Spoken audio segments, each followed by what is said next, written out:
The Black Sea is absolutely unique because of its geological evolution. About 15,000 years ago, during the last glacial period, the Black Sea in those days was completely separated from the global ocean. It was a huge freshwater lake. About 8,000 years ago, the Bosphorus Straits opened and the reconnection with the global ocean started. So the saltier waters from the Mediterranean started to enter the Black Sea. This created a sea with two layers where the upper part is oxygenated in the first 180 or 200 meters, and the lower part is completely anoxic, lacking oxygen.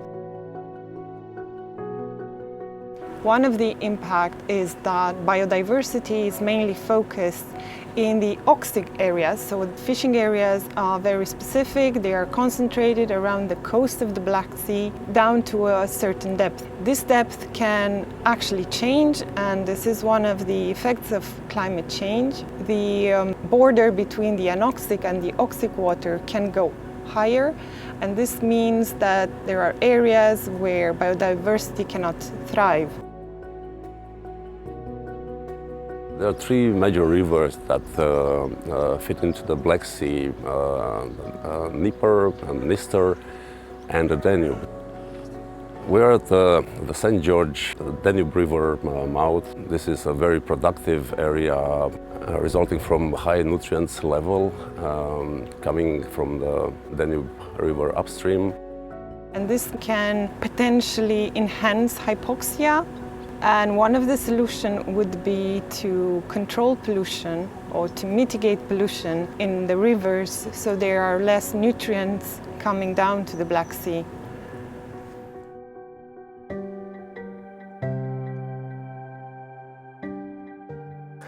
Dniester, as you know, probably is the biggest river in Moldova.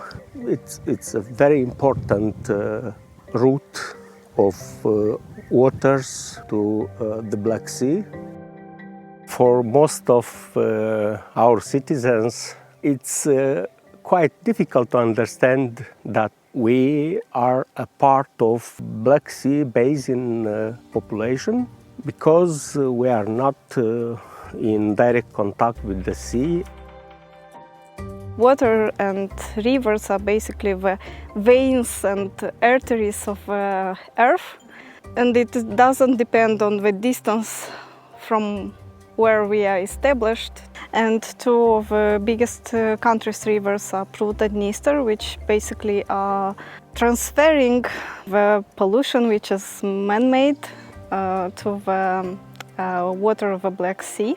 That comes from several sectors. It's the agriculture, first of all, industry, and of course the wastewaters from households. Now we are in the valley of Eagle River, a very small river, but it's one of the biggest tributary of Dniester. And waters coming from factories are not very clean. These plants covering the water are a sign that there are too many nutrients in the water, a low concentration of oxygen. So for vertebrates and invertebrates in water is not a very good situation. Because of very high temperature at this moment, I think there is no fish there. This is a sign of not very good condition.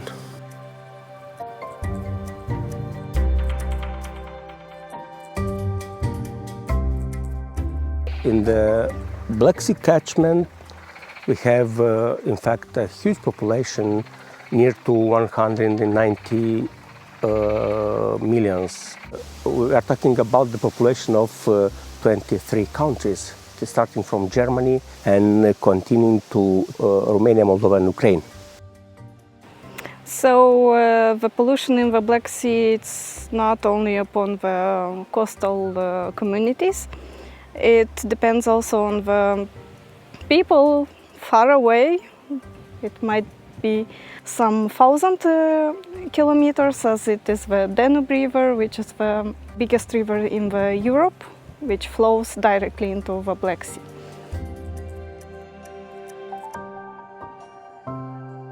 Today we are near Road River in an area geologically composed by limestone, and this small river dig all this great valley that looks like a canyon.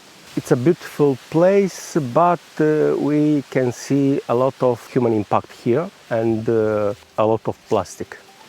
We are all responsible of this situation: population, local authorities, central authorities, we scientists.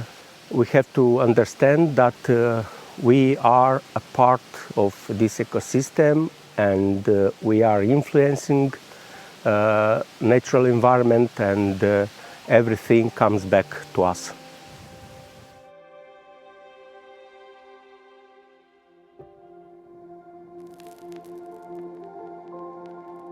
Nowadays, the Black Sea is a reservoir for huge quantities of hydrocarbons. Because of the lack of oxygen, we have this accumulation of methane that, because of the very high pressures and low temperatures, the methane is transformed in ice. So it's what is called gas hydrates. So reserves there are plenty. We don't know yet how many there are, but we know one thing: they're absolutely enough for a century of exploitation at the global scale. We are in the Lenka area, and there are significant methane emissions here. In front of Bulgaria, at the sea, there are about 50 such areas. Methane discharge at the seafloor can build up in the water column, and that could trigger local acidification. But part of this methane can also be transferred to the atmosphere, and we know that methane is a powerful greenhouse gas. So the objective of this study is to measure flux at the different interfaces. So the diver, we have 2-3 divers today, is going to work at the seafloor to measure flux of bubble methane.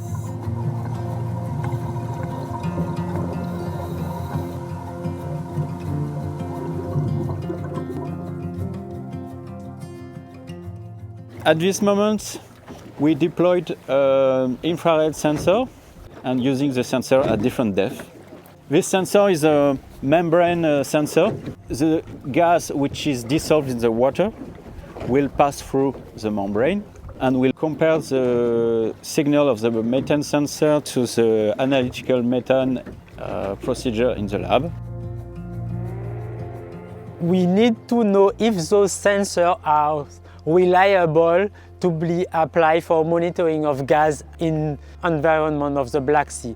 And we also going to test another one at the Varna Lake in collaboration with our colleagues from Geomarines.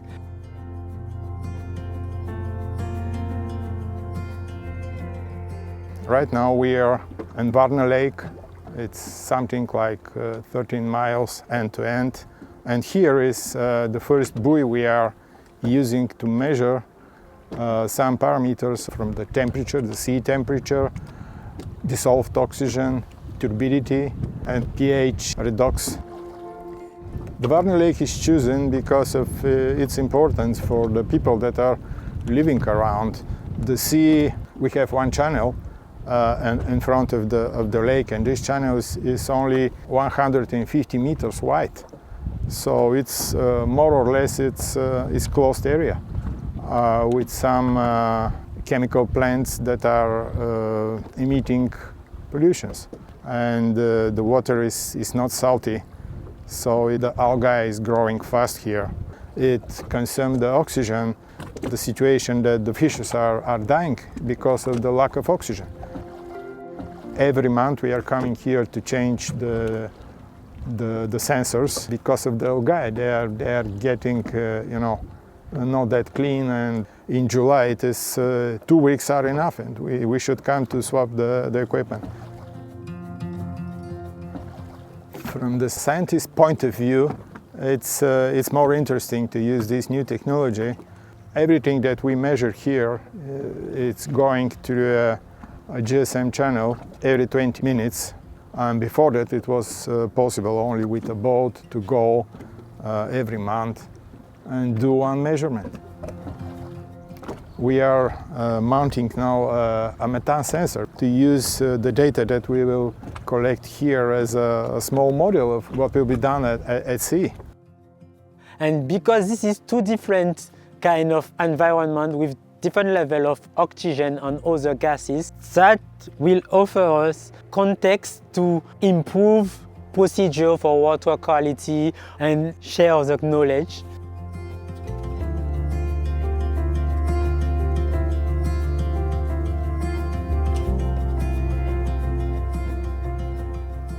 After the Industrial Revolution, a large number of dams had been built on European rivers. And the impact of those dams, among others, means the water reaching the sea are depleted in the sediment content, and this causes coastal erosion.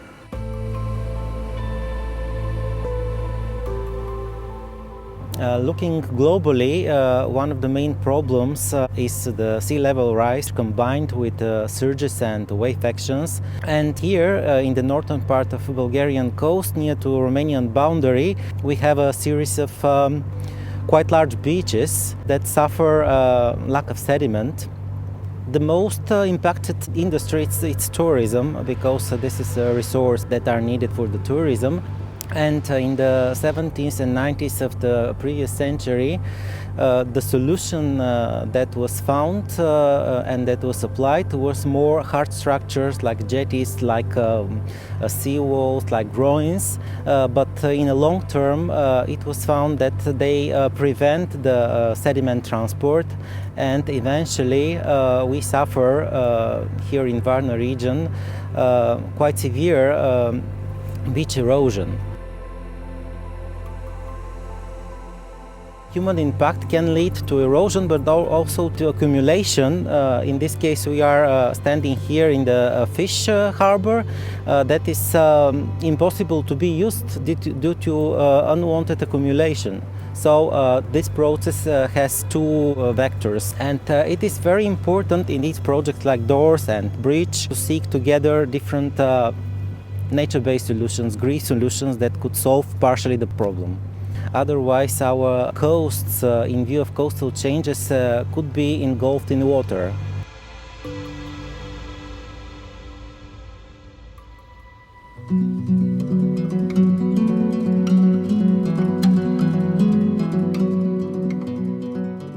In this area, fisheries comes first, on the top everything. And anchovy come first out of first. We have proposed to work on a possible effect of climate change on fishing ports in the Eastern Black Sea, because over the last 10 years, maybe a bit more than that, we start having very heavily rain. Water comes very fast through the rivers and brings too much sediment into the sea, which then creates problem because fishing boats cannot enter into the port, which of course interrupt the blue growth.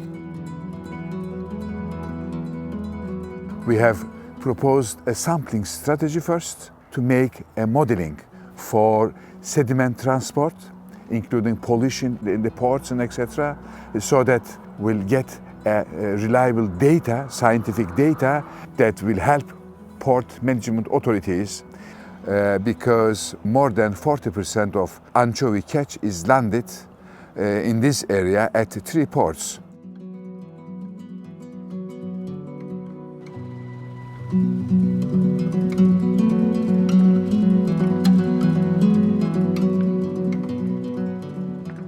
We are right now in one of the famous fishing ports called Faros. There is actively about 80 fishermen is doing fishing during the season. They go out fishing in the evening set out the nets and come back again in the morning, get the fish out from the net and sell it on auction. Whiting is the most common fish to catch here. In the winter time, the anchovy is the main fisheries. They used to catch turbot as well, but these days you can't find, you know. Hocam, adetten ben memurluk da yapıyorum. Ama memur geçmediği için tabii balıkçılık da yapıyorum. This is his second job because he's been working in the state office in the meantime, and in the part-time he's coming here and catching the fish. Over the years, the technology has developed to find the fish and to catch the fish, and he's quite happy with it. But what his concern is not many fish to catch left at sea, because he says that the pollution comes first. Yeah, pollution comes first. See the marine litter. Yeah.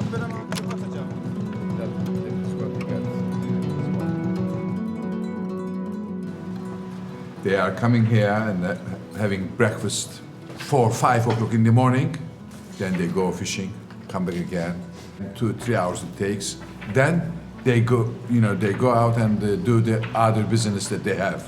If they not have anything to do, then they go home and have a rest.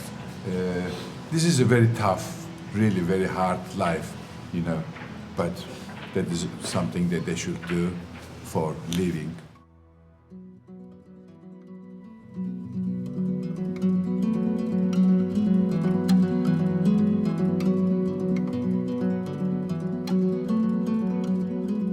We are now about 50 kilometers away from Trabzon to the west, and joined by Ali Osman, who is a local fisherman here. He has got many experiences, and his wife as well. He has been doing fisheries, since he was 8. He used to be together with his mom and dad. How old are you? Kaç yaşındasın? 35.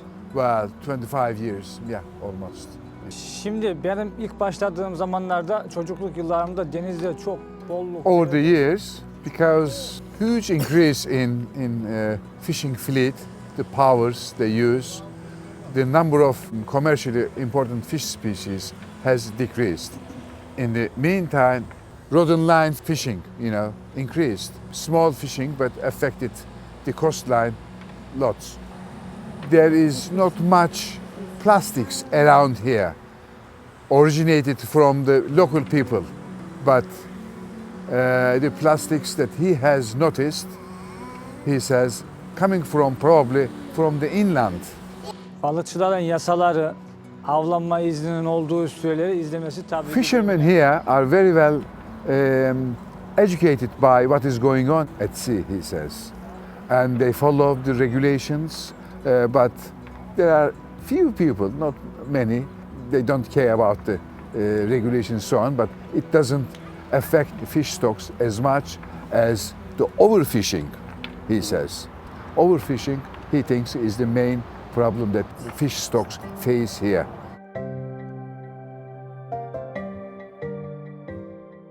The Black Sea has been unique also to its recent past. During the communist period, the sea was overexploited and overpolluted. It was many heavy industries, intensive agriculture, overfishing that have contributed to the depletion of life. We need to add to this the alien species that arrived to the Black Sea through cargo ships and oil tankers. Alien species that almost destroyed the life in the Black Sea. The Black Sea is threatened by multiple stressors, the pollution, climate change, and the introduction of invasive alien species whose spread outside their natural distribution threatens the biological diversity, causing environmental or economical damage. One of the most common invasive alien species in the Black Sea is the ctenophore Nemiopsis lady, which was introduced in the early 80s and had a significant negative impact in the Black Sea ecosystem because it caused the collapse of the economically important fish communities. If you go to the beach, we can find some mollusk species. For instance, Rapana venosa, another invasive alien species, was introduced into the Black Sea in 1984. It destroyed the oyster population and the mussel population, which are essential filter feeders. And another example is represented by the soft-shell clam Mia arenaria, which caused the disappearance of native populations of Lentidium mediterraneum bivalve. There are no solutions to eradicate them.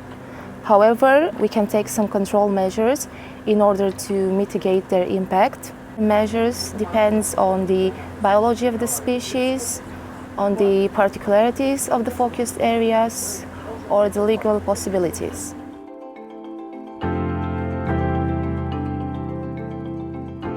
We are on the Black Sea coast of Georgia, in the jewel of the Eastern Black Sea, which is the city of Batumi. Without the access to the sea and ocean, we would lose many things. Therefore, I think we are now getting to recognize that.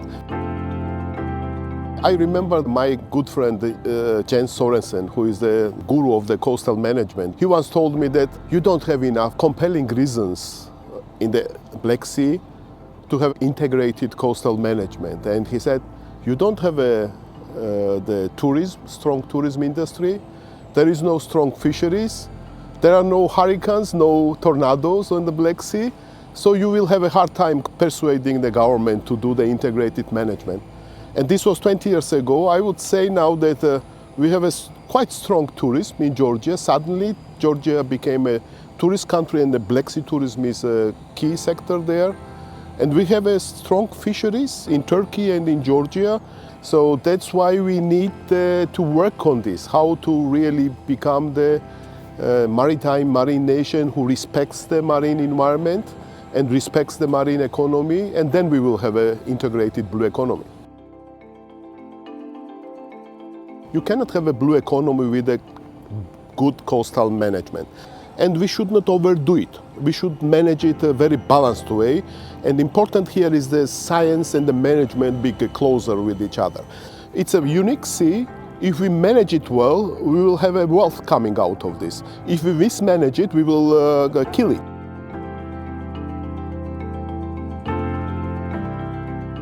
In the recent decades, after the fall of the communist periods, there has been a dramatic increase of the quality of the environment in the Black Sea.